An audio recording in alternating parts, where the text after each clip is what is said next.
이전에 유명한 기독교 월간지인 가이드 포스트라는 것이 있는데 그 가이드 포스트에 패트 번즈 목사님의 간증이 이렇게 실린 적이 있습니다.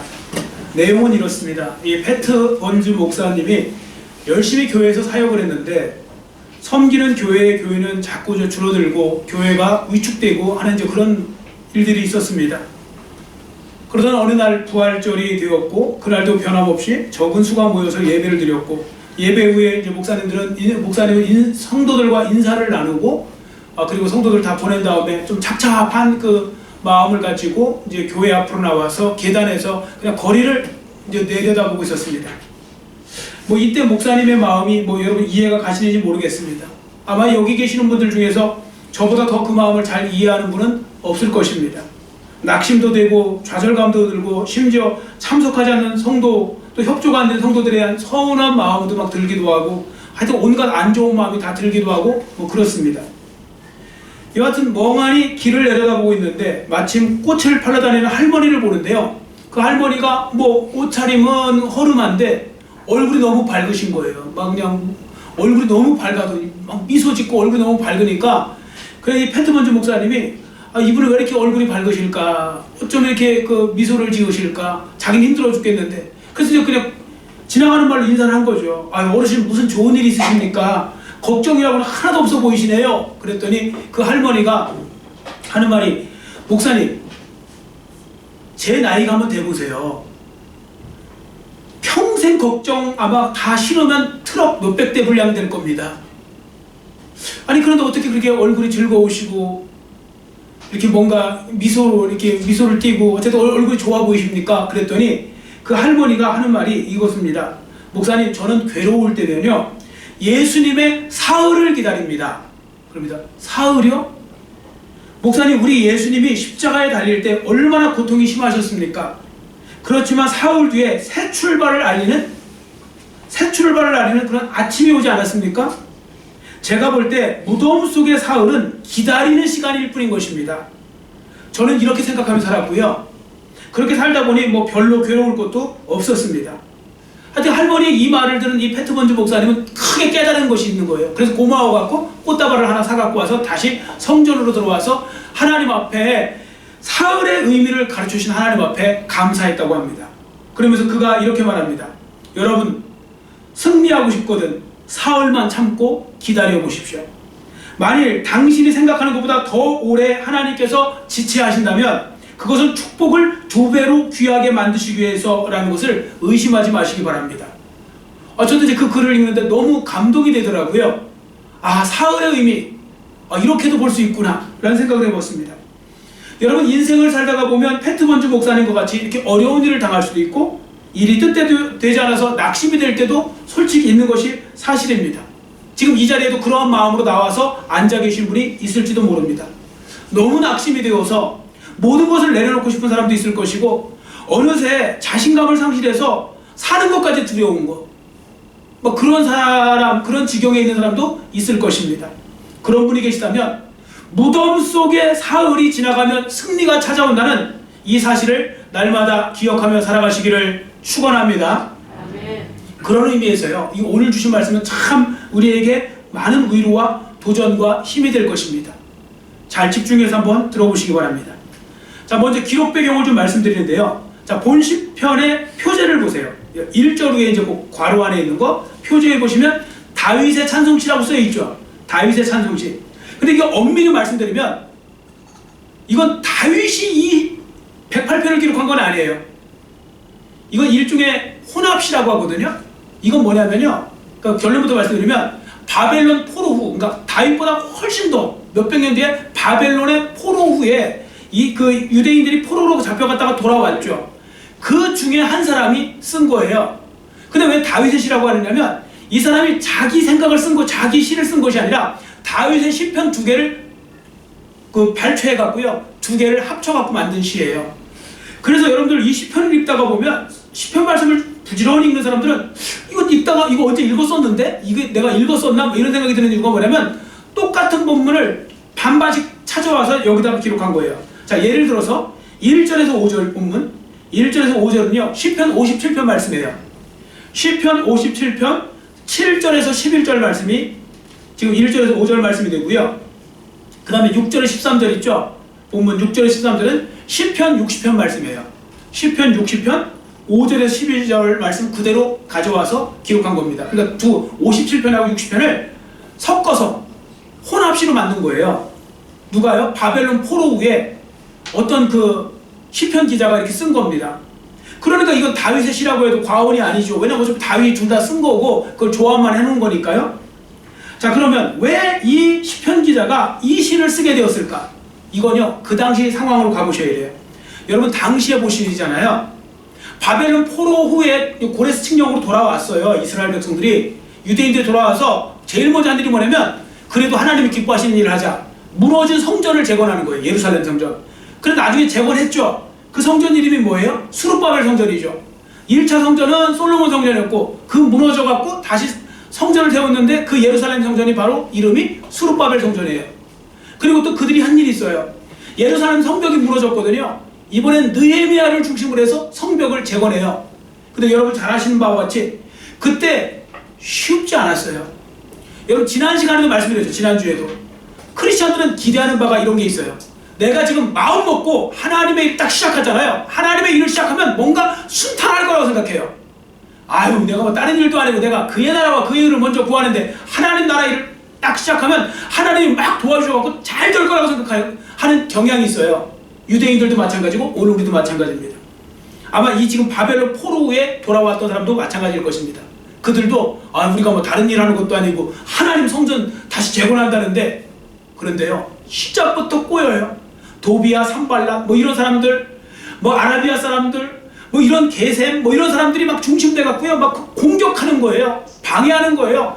하나님을 시작하자마자 마치 마귀가 역사에 달려드는 것처럼 막 방해를 하기 시작하니까요. 처음부터 얽히고 설키고 엉키고 막 꼬이고 막 난리가 났어요. 그럼 사람들이 어떻게 생각을 하냐면 세상 사람보다 더 실망하는 경향이 있어요. 뭐야?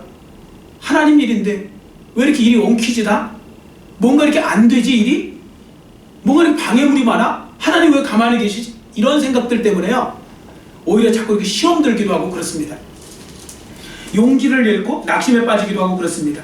바로 이러한 상황에서요 시편 기자가 이 다윗의 시편을 조합해서 보여주고 있는 거예요. 왜? 다윗은요 그 몇백 년 전에 자기 조상 다윗은 그 모든 환난과 어려움 속에서 그 모든 것을 다 믿음으로 이겨내고요 믿음에서 나오는 자신감을 가지고 이겨내고 극복해서 승리했거든요. 결국 왕이 되었거든요. 하나님이 약속하신 그대로 왕이 되었잖아요. 그러니까 우리도 다윗을 본받아서 우리가 담대하게 한번 살아보자. 지금 힘들고 어려운 거 다윗도 똑같았다. 그러나 그거에 낙심하지 말고 좌절하지 말고 우리 맞서 싸우자. 한번 해보자. 그래서 이 시편 기자가 이 시를 썼고요. 실제로 나중에 보면요 스룹바벨 성전도 제대로 세워지고 하나님이 약속하신 대로 느헤미야를 중심으로 해서 예루살렘 성벽도 제대로 건설되고 멋지게 끝이 나요. 해피엔딩으로 하나님이 약속하신 그대로 이루어진 것입니다. 자, 그러므로 우리가 이제 이 시편 말씀을 통해 오늘 좀 배우려고 하는 것이 있습니다. 그럼 우리도 어려움이 있을 때, 힘들 때 어떻게 이길 수 있는가? 그 부분을 보는 거죠. 다윗에게 배워야 될 것을 우리가 살펴보겠습니다. 자, 1절 말씀을 먼저 같이 읽겠습니다. 1절 같이 읽습니다. 하나님이여 내 마음을 정하여 싸우니 내가 노래하며 나의 마음을 다하여 찬양하리로다. 아멘. 한 번은요 3살짜리와 6살짜리 아이 둘이 그 3층 집에 그 이제 부모가 살고 있었는데 그 부모가 없는 사회에 그 불이 난 거예요. 그래서 아빠가 들어가려고 해도 들어갈 수가 없어요. 그 현관 쪽에 막 불이 타올라서. 그래서 어떻게 본능적으로 아이들은 창가 쪽으로 나왔고 아빠도 바깥에 나와서 아이들한테 소리를 쳤죠. 야 빨리 뛰어내리면 아빠가 받을게. 급하니까 할 수 없잖아요. 뭐 팔이 하나 부러지는데 받았어야 살 거 아닙니까? 3살짜리가 뛰어내린 거예요. 받았어요. 근데 6살짜리가 안 뛰어내려요. 계속 머뭇머뭇거리고 있는 거예요. 왜 그랬을까요? 6살짜리 아이는 불안한 거예요. 혹시 아빠가 못 받으면 죽는 거. 막 너무 높기도 하고 막 그냥 여러 가지 부분에서 완전히 아빠가 100% 믿어지면 뛰어내렸을 텐데 그거 못 뛰어내리는 거예요. 결과가 어떻게 되겠습니까? 여러분 제가 왜 이 말씀을 드리냐면요 성도들 중에도요 이 6살 난 아이와 같이 주님의 마음을 정말로 애타게 만드는 분들이 많으세요. 왜냐하면 제대로 뛰어내리질 않아요. 무서워서. 안 뛰어내리고 막 걸쳐갖고 다리는 한쪽은 이쪽 한쪽은 저쪽에 놓고 막 양다리를 걸치고서 그렇게 사는 성도들이 많다는 말입니다. 여러분 1절 말씀을 보세요. 3살짜리 아이와 같이 행동하겠다는 다윗의 결심을 우리는 분명히 볼 수 있거든요. 자, 1절에 내 마음을 정하였다고 그랬죠. 정하였다. 히브리어로 나콘. 나콘은 뭐냐? 준비되었다는 의미도 있지만요, 고정했다는 의미도 있어요. 고정시킨다. 나콘. 그러면 여러분들 액자 같은 거 고정시킬 때 사방에 못을 팍 박아갖고 완전 꿈쩍도 안 하게 고정시키는 거, 그게 바로 그 내 마음을 정했다는 그 표현입니다. 나콘. 그리고 또 준비되었다는 표현도 있으니까 이걸 두 개를 합치면 이런 겁니다. 다윗은요, 하나님께 마음을 고정하기로 완전히 준비했다는 것입니다. 자, 그러면 다윗의 이 고백이 의미하는 바가 뭘까요? 이건요, 구원과 관련된 거예요. 구원과 관련되어서 다윗이 마음을 하나님께 고정했다는 겁니다. 여러분, 다윗도 사람 아닙니까? 연약한 사람이죠. 그러니까 다윗도요, 어려운 환난 속에서는 순간순간 내가 구원받을 수 있을까 하는 의심도 들 수 있는 겁니다. 우리가 똑같은 사람이니까요. 자, 1절을 보세요. 1절을 보시면 다시 그 시편 57편의 그 1절에서 6절이 이제 시편 57편 말씀이라고 그랬죠. 그 시편 57편으로 가보시면요, 그 표제가 있어요. 시편 57편이 왜 기록되었는가를 썼는데 이렇게 기록하고 있습니다. 다윗이 사울을 피하여 굴에 있었던 때에 쓴 거예요. 이 시편 57편을. 다윗이 누구를 피해서요? 사울을 피해서. 여러분 잘 아시는 바와 같이 사울왕이 다윗에 대해서 시기와 질투에 막 불이 타올라갖고 군대를 동원해갖고 다윗을 잡아 죽이려고 그렇게 쫓아다녔거든요. 그래서 다윗이 도망 가다가 어디 갈 데가 없어갖고요, 굴 속에 들어가 있는 거예요. 지금 아둘람 굴인지 엔게디 굴인지는 알 수가 없지만 굴 속에 들어가 있는 거예요. 그 굴 속에 있을 때 다윗이 이 시편을 썼다, 그 말씀입니다. 자, 그럼 잘 생각해 보세요. 다윗도 사람인데 온 군대가 자기를 잡으라고 찾아다닐 때 걱정 안 됐겠습니까? 두려운 마음 안 들었을까요? 염려 안 됐겠습니까? 하나도 안 됐다고 하는 분은 정말 양심 없는 분들이에요. 자기를 보세요, 자기. 여러분이 만약에 다윗의 상태였다면 걱정했을까요, 안 했을까요? 두려워했을까요, 안 했을까요? 대답을 하세요. 두려워했을까요, 안 했을까요? 엄청 두려워했겠죠. 제가 어떻게 하느냐면요, 우리 성도들은요, 자기 죽을 목숨도 아니에요. 뭐 경제적으로 뭐 조금 어렵고 뭐 이렇게 뭐 조금만 일거리 있으면 자녀들 뭐 이런 거 조금만 있으면 밤 잠도 못 주무세요. 걱정해갖고. 근데 지금 군대가 나를 죽이려고 쫓아다닐 때 어떻게 염려와 걱정이 없겠습니까? 다윗도 사람인데. 자, 그런데 여기서 놀라운 점이 하나 있습니다. 놀라운 다윗의 고백을 볼 수 있는데 그것이 무엇인가 하면, 다시금 하나님 안에서 구원을 확신한다고 그렇게 고백하고 있다는 겁니다. 다윗도 사람인지라 잠깐은 의심했죠. 그런데 다윗이 잘한 일이 있습니다. 다윗은 다시 한번 믿음으로 구원의 확신을 회복하고 있는 거예요. 자, 1절 말씀을 다시 한번 우리 한번 확신을 가지고 우리 읽어볼까요? 1절 말씀 같이 읽겠습니다.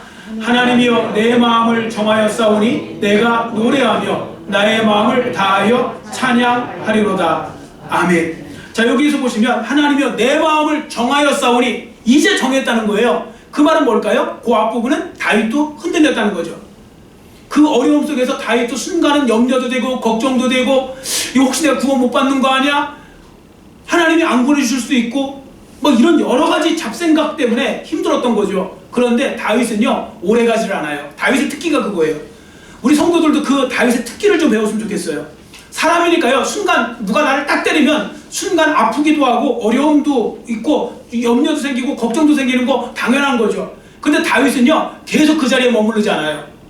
어떤 사람은 계속 염려와 걱정을 자꾸 더 양산하고 있어요. 점점 더 키우고 있는데 다윗은 그 순간에 기도하면서 다시 한번 마음을 모두어서 난 이제 더 이상 염려하지 않을 거야. 걱정하지 않을 거야. 하나님 앞에 다 맡겨야지. 하나님이 나를 구원해 줄 거라 100% 믿어. 이렇게 하고 하나님 앞에 내 마음을 고정시켰다, 그 말씀입니다. 내 마음을 정했다는 말이 바로 그 말씀인 것이죠. 그만큼 다윗은 구원에 대해서 완전한 확신을 갖게 되었다, 그 말씀이거든요. 뭐 영어 표현에도 있죠. You bet. 그러면 뭐 확실하다 그런 의미 아닙니까? 근데 원래 의미가 뭡니까? 원래 bet. 배팅한다 할 때, 도박할 때 쓰는 말 아닙니까? 뭐 올인한다 뭐 이런 거 할 때. 그럼 내기하자 이런 뜻이죠. 내기하자. 내기할 수 있어 너. 그 말은 뭡니까? 내가 그만큼 확신하다 할 때 얘기하는 거죠. 내게 해! 나는 확신해! 이런 뜻이니까 you bet. 그럼 그만큼 확신하다는 것인데 지금 다윗이 하나님 앞에 그러한 마음을 드는 겁니다. 나는 이제 하나도 걱정하지 않고 염려하지 않고 이제 다 하나님 앞에 맡겼어. 그랬더니 하나님께서요 그 다윗을 정말 건져주세요. 그리고 나중에 왕이 되게 해주세요. 온전히 믿고 나간 사람은 하나님께서 책임져 주시는 것입니다.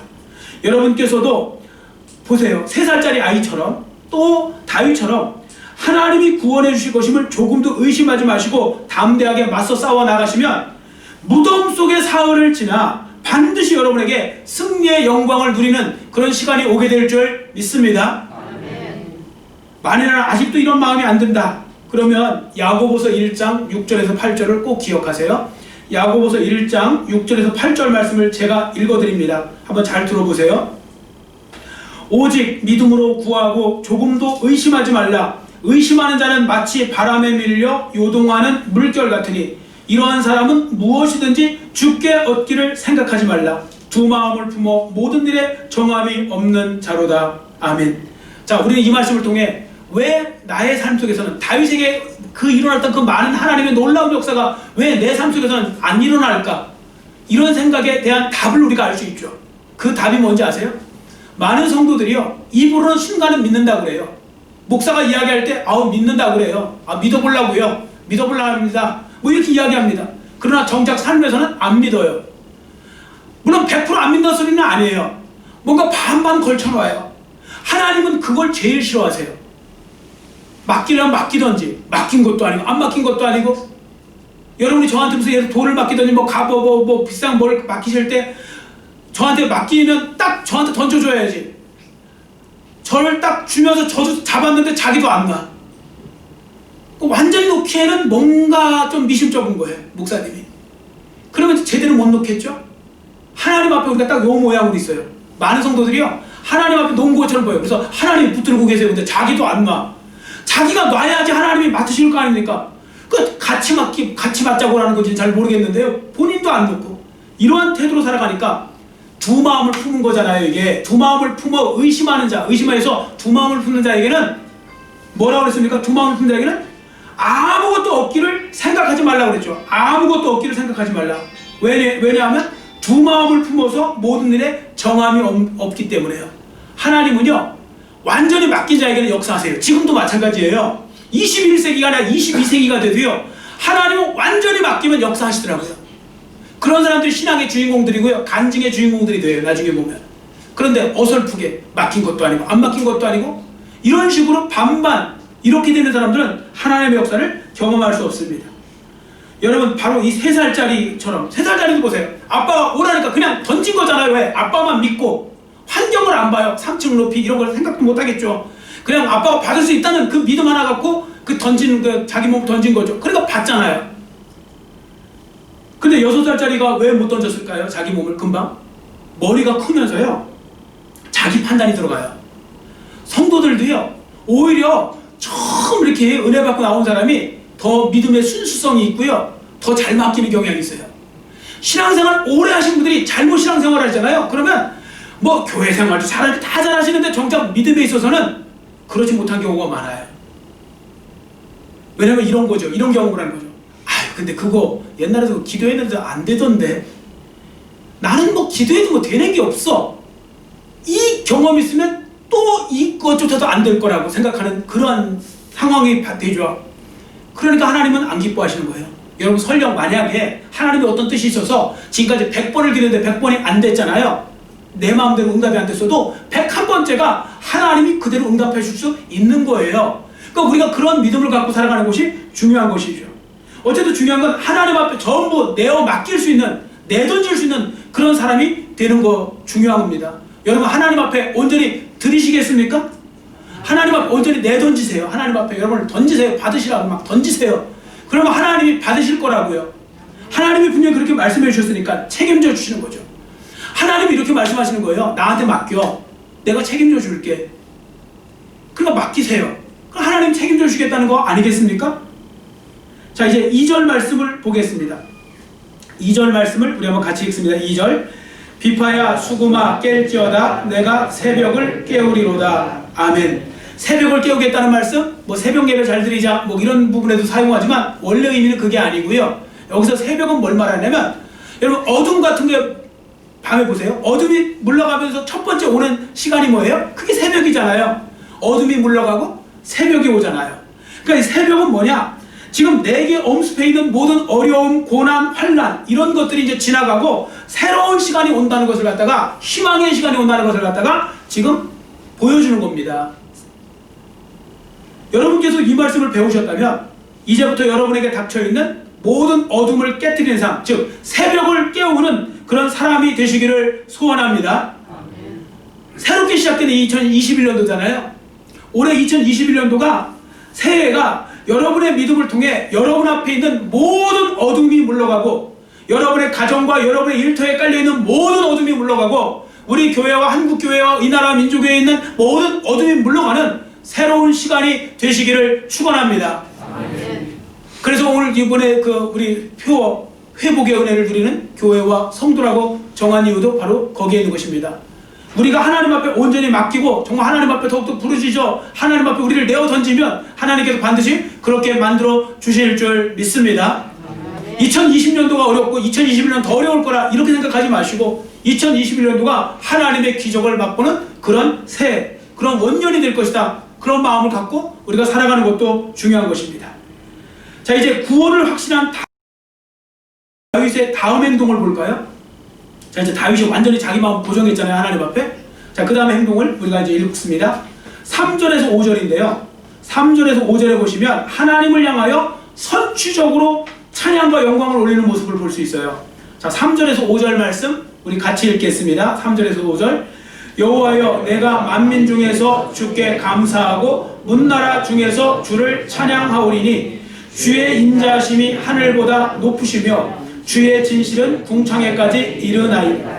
하나님이여, 주는 하늘 위에 높이 들리시며 주의 영광이 온 땅에서 높임 받으시기를 원하나이다. 아멘. 여러분, 우리는 여기서 다윗의 선취적 신앙을 배울 수 있어요. 선취적 믿음이 뭐냐면요, 앞선 자예요. 앞에서 취할 취자, 미리 땡겨 취하는 거예요. 이건 누가 가능하냐? 진짜 하나님 말씀은 하나도 틀림없이 그대로 이루어진다는 걸 믿는 사람, 하나님의 확실함을 믿는 사람이 할 수 있어요. 그러니까 지금 다윗이 20편을 쓰면서 무슨 뭐 달라진 거 하나도 없잖아요, 상황이. 그런데도요, 마치 달라진 것처럼 미리 감사해요. 미리 감사하는 거예요. 하나님 앞에 당겨서. 왜? 지금 하나님이 구원의 약속을 주셨으면 구원해 주실 거라고 믿는 거예요. 그러니까 미래 걸 미리 지금 현재로 당겨서 미리 감사해 놓는 거예요. 여러분, 하나님이 제일 기뻐하시는 신앙이 이거예요. 이거 얼마나 보통 믿음 아니면 이거 하기 어렵죠. 여러분, 미리 당기는 거예요. 그 어떤 분들은 그냥 좀 이해가 쉬우라고 말씀드리는 겁니다. 여러분들 예를 들어서 어떤 분이 뭐 이렇게 승진 시험을 봐요. 근데 승진 시험이 될지 안 될지 몰라요. 근데 뭔가 하나님께서 말씀을 통해 승진 시험 될 거라고 뭔가 마음에 확신을 주셨어요. 그럼 어떻게 하는지 아세요? 승진 시험 될 건 미리 알고서요, 미리 당겨서 감사를 해요, 하나님 앞에. 그러면 진짜 하나님께서도 굉장히 압박감을 느끼지 않으실까요? 여러분, 그래서 저기 되는 거예요. 바로 그런 믿음을 다윗도 그 많은 신앙의 선진들이 보여주었던 거예요. 그러면요, 하나님이 정말 그대로 역사해 주시더라고요. 근데 그런 믿음을 가진 사람이 얼마나 되느냐고요. 그런 믿음이. 에이, 몰라, 돼봐야 알지 뭐. 가봐야 알지. 안 되면 어떡하라고? 뭐 이런 마음을 갖고 있으면 아무것도 일어날 게 없습니다. 자, 선취적 믿음을 본받으셔야 됩니다. 자, 예를 들어 보겠습니다. 왜 다윗이 하나님께 그럼 이렇게 선취적 믿음을 갖고 찬양할 수 있었는지 그 이유를 우리가 읽어보는데요. 7절 말씀만 읽겠습니다. 하나님이 그의 성소에서 말씀하시되 내가 기뻐하리라. 내가 세겜을 나누며 숫꽃 골짜기를 측량하리라. 아멘. 다윗이 사실 이 시편을 쓴 이유는 뭐냐면요, 하나님의 약속은 반드시 이루어진다, 조금도 틀림없이 성취된다, 그 말씀을 하기 위해서 그런 것입니다.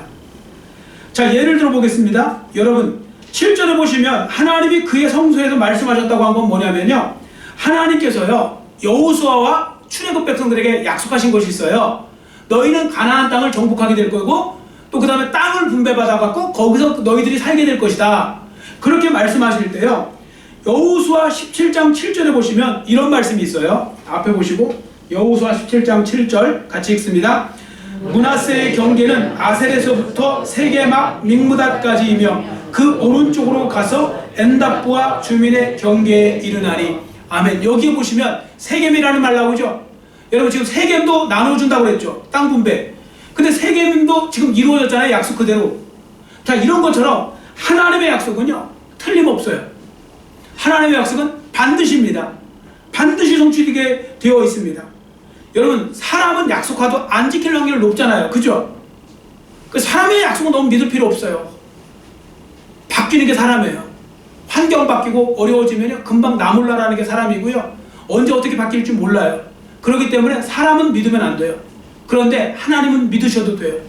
하나님은요 한 번 약속하시면 반드시 지키시는 하나님. 어떤 상황과 환경과 상관없이 하나님은 약속하시면 무조건 지키시는 하나님이시죠. 그래서 예레미야 선지자는 이렇게 기록하고 있습니다.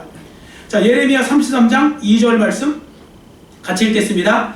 이를 행하시는 여호와, 그것을 만들며 성취하시는 여호와, 그의 이름을 여호와라 하는 이가 이와 같이 이르시도다. 아멘.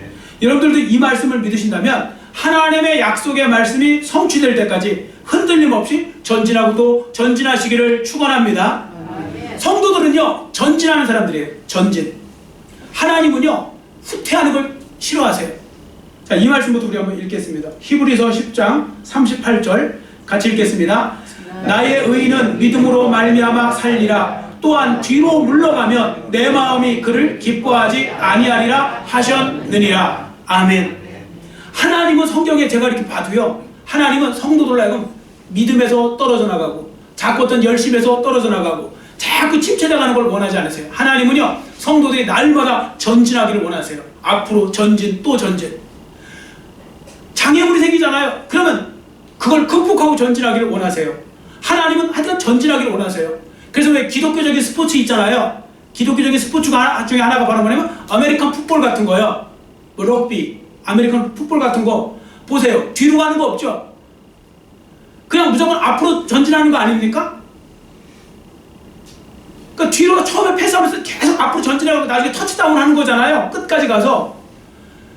여러분도 볼링은 마틴 루터가 만들었다고 하세요. 볼링. 종교개혁자. 그것도 앞으로 가죠. 앞으로 가는 거예요. 앞으로. 계속 전진해 나가는 거예요. 천성까지. 그게 바로 기독교 정신입니다. 그래서 기독교가 들어간 나라마다 다 잘 살게 된 이유가 뭐냐면 기독교 정신은 전진이거든요. 계속 전진하는 거예요. 개척하고 전진하는 거예요. 하나님은 그걸 기뻐하세요. 하나님은 우리가 장애물이 있다고 그래갖고 큰데 또 모른 척하고 도망가고 또 낙심해갖고 뒤로 물러서고 이런 거 원하지 않으세요. 장애물 있으면 뛰어넘으라는 것입니다. 여러분도 이러한 삶의 주인공들이 되시기를 축원합니다. 자, 끝으로 한 가지 더 배워야 될 것이 있는데 그것이 무엇인가 하면 자, 저를 따르시기 바랍니다. 믿음에서 나오는 자신감을 갖고 살라. 아멘. 그 말씀입니다. 믿음에서 나오는 자신감을 갖고 살라는 것입니다. 자, 본문 12절 13절을 우리 한번 같이 읽겠습니다. 12절 13절 같이 읽습니다. 우리를 도와 대적을 치게 하소서. 사람의 구원은 헛됨이니이다. 우리가 하나님을 의지하고 용감히 행하리니 그는 우리의 대적들을 밟으실 자이심이로다. 아멘. 여기서 하나님을 의지하고 어떻게 행해요? 용감히 행하리니. 이게 자신감을 갖고 행하는 거 아닙니까? 믿음의 자신감을 갖고 그렇게 살아야 된다는 것입니다. 하나님께서 믿음의 자신감을 갖고 살아가는 사람, 믿음의 담대함을 갖고 살아가는 사람, 용감히 행하는 사람 하나님께서 책임져 주시고 승리하게 해주신다. 그 말씀인 것이죠. 이제는 이 말씀을 믿을 거냐 말 거냐지 그거예요. 선택은 여러분과 저가 이제 해야 되는 거죠. 이 말씀을 믿고 그대로 선택할 거냐 아니면 그냥 또 여전히 지금처럼 또 두 발 다 양쪽에다 놓고서 그냥 의심하면서 그렇게 살 것이냐. 이제 그 부분은 여러분과 제가 선택해야 될 문제가 되는 것입니다. 자, 하나님만 여러분이 도우시며 하나님의 도우심을 믿고 하나님만 의지하는 삶을 살아가시기를 간절히 빌고 원합니다. 저도 그렇고 여러분도 좀 그렇게 했으면 좋겠습니다. 근데 현실을 보면 어떻습니까? 많은 성도들이요 하나님보다 정작 사람을 더 의지하고 신뢰하고 있죠. 환경을 더 의지하고요, 통장 잔고를 더 의지하고 있고요, 뭐 그런 것 때문에. 그런데요 당장 눈에 보이는 사람의 도움이 훨씬 더 절실해 보일 수 있어요. 왜? 눈에 보이는 사람이 먼저 들어오니까.